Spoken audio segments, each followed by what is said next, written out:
Um bom final de tarde a todos.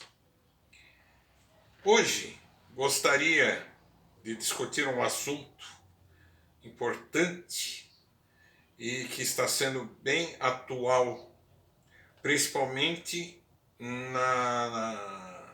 a nível religioso e político. Religioso, a teologia da libertação. E no político, a possível volta de um partido de esquerda, com um líder de esquerda.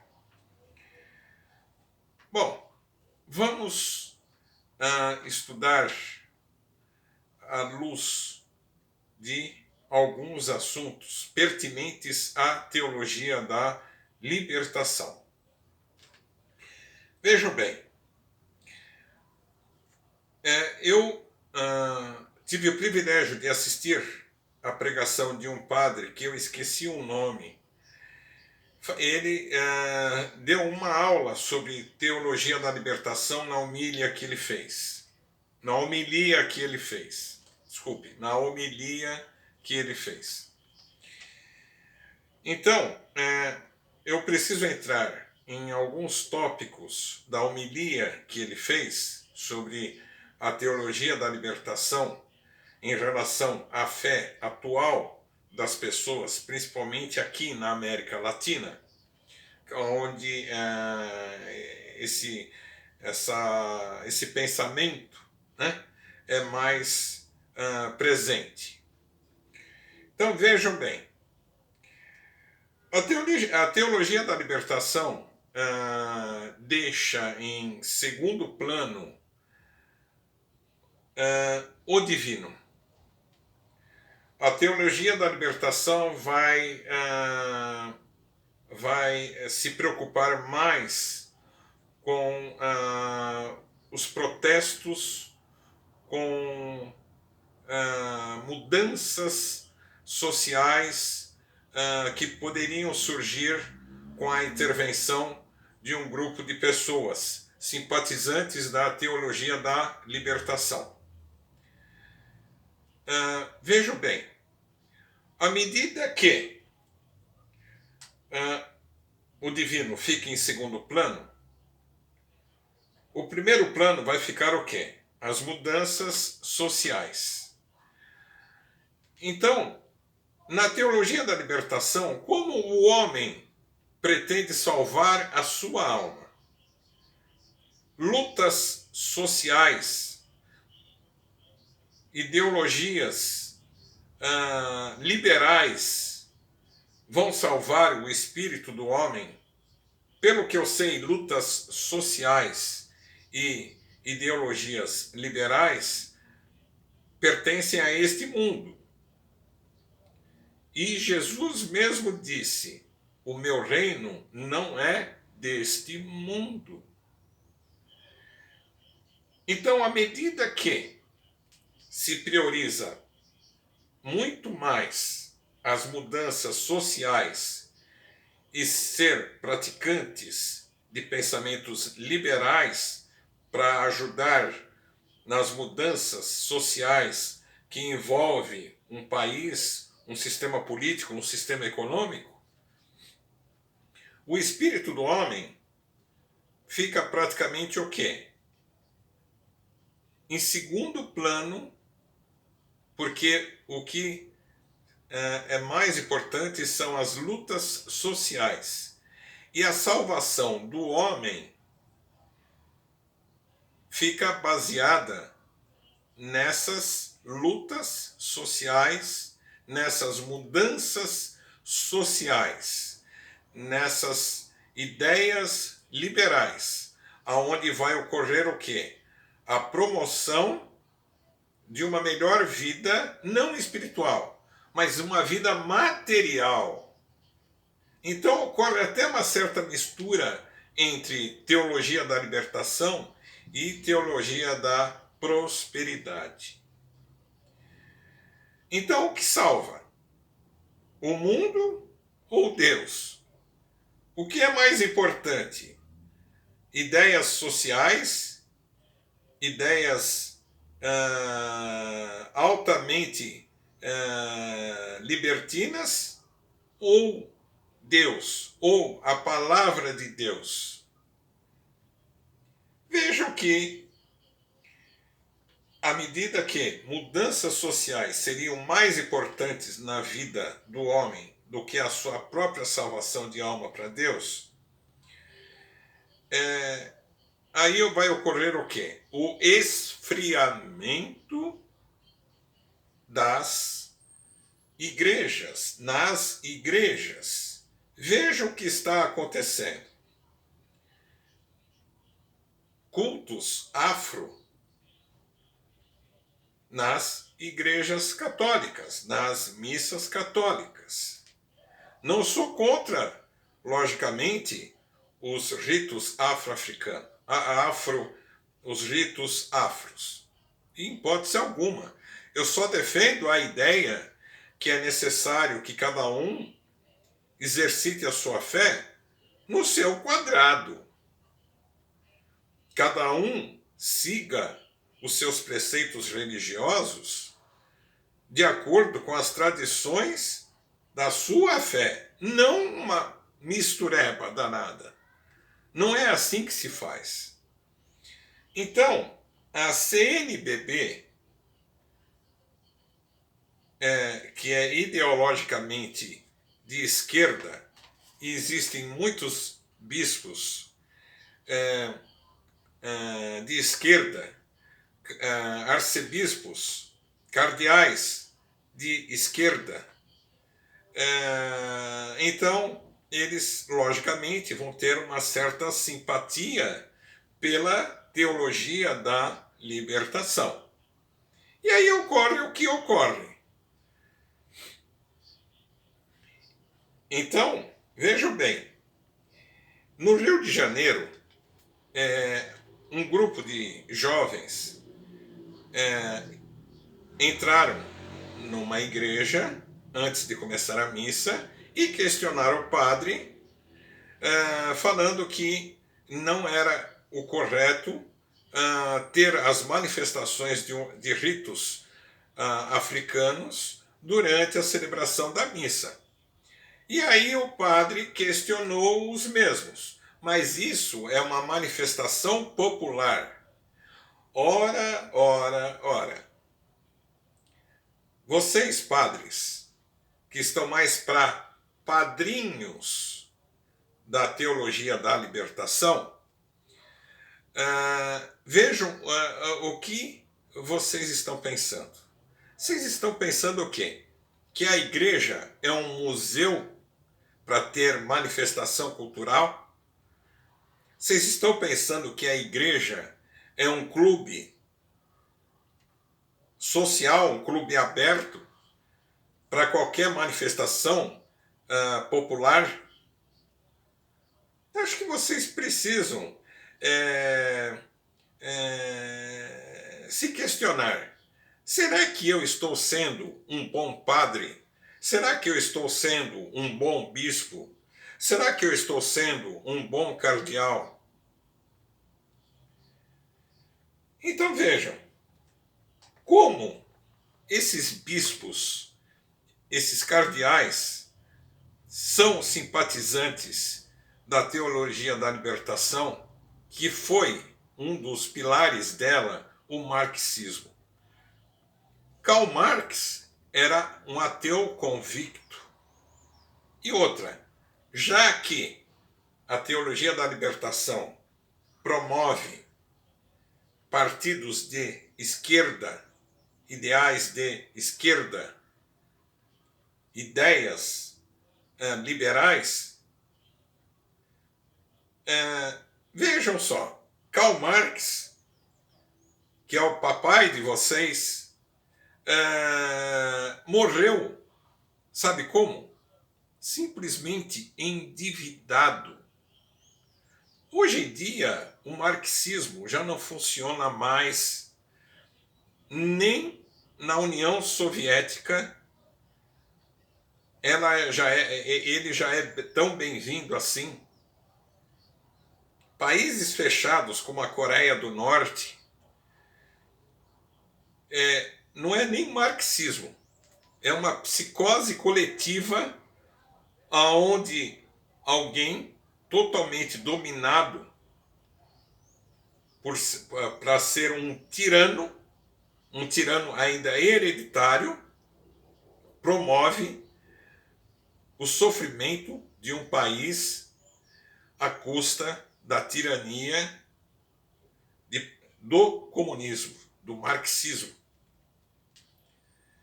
Posso estar falando, sinceramente,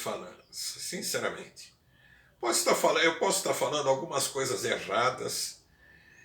Me perdoe se eu estou falando algumas coisas erradas, mas o que me preocupa é o fato, voltando naqueles jovens que praticamente foram escorraçados de dentro da igreja, porque o padre, se pode chamar isso de padre, chamou a polícia no meio do culto para que esse grupo de jovens que estavam rezando o terço saíssem da igreja.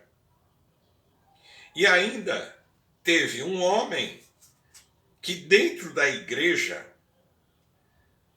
começou o quê? A falar que eram eleitores bolsonaristas e que estavam fazendo algo muito do errado. Agora, vocês macularam a igreja. Vocês macularam a igreja, vocês profanaram aquela missa. Os jovens erraram porque eles tinham que ter procurado o padre antes da missa. Não deveriam ter deixado a missa começar. Isso eles erraram. O padre errou por ter feito as concessões que ele fez. Que no altar foi uma procissão de ritos afros.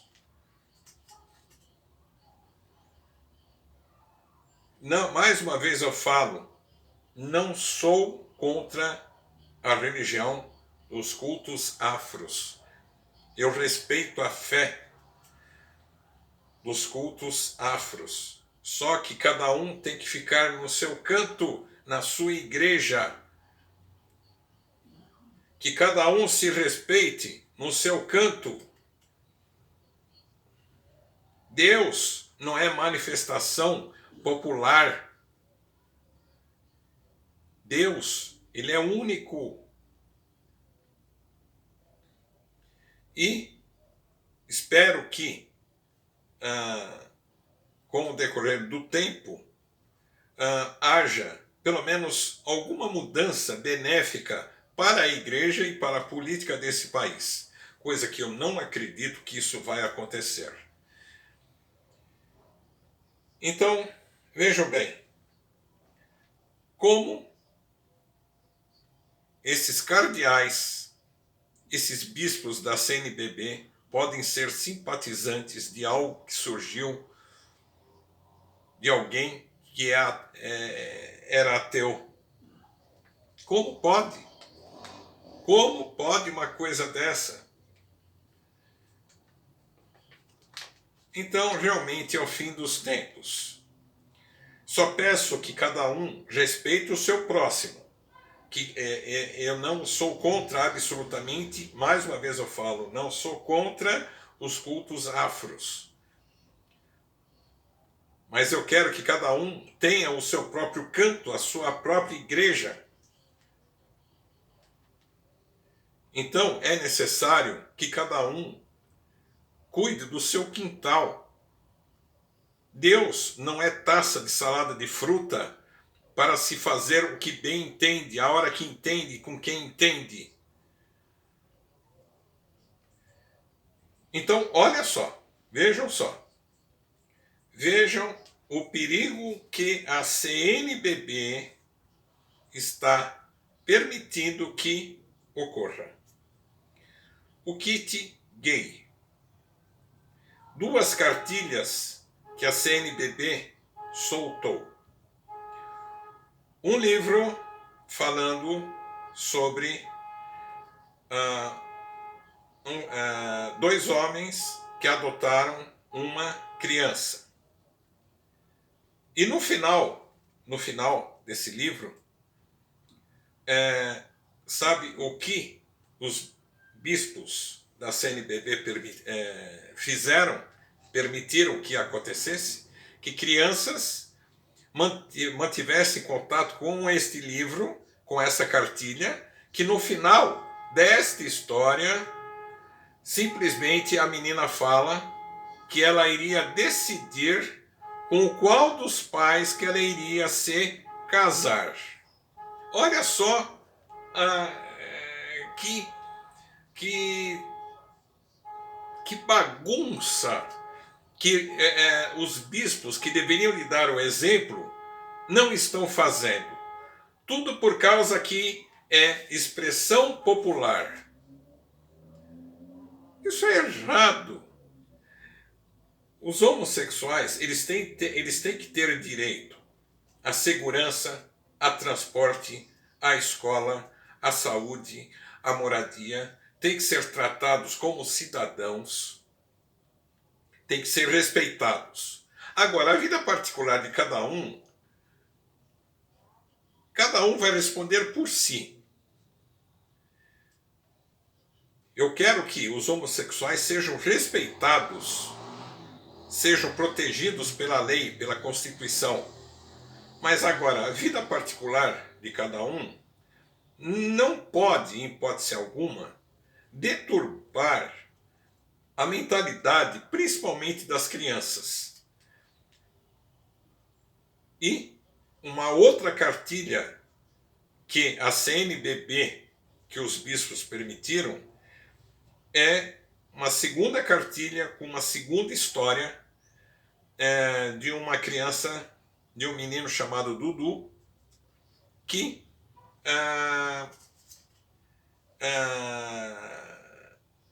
ele brincava do eu posso ser. Esse posso ser, sabe o que é? Ele, como menino, ele queria se fantasiar de bruxa, queria se fantasiar de princesa, queria se fantasiar de boneca. Então é isso, senhores bispos, que vocês permitem que ocorra? É isso.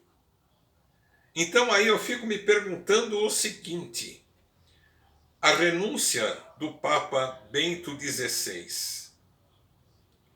será que um dos motivos foi essa ideologia política que se infiltrou no Vaticano?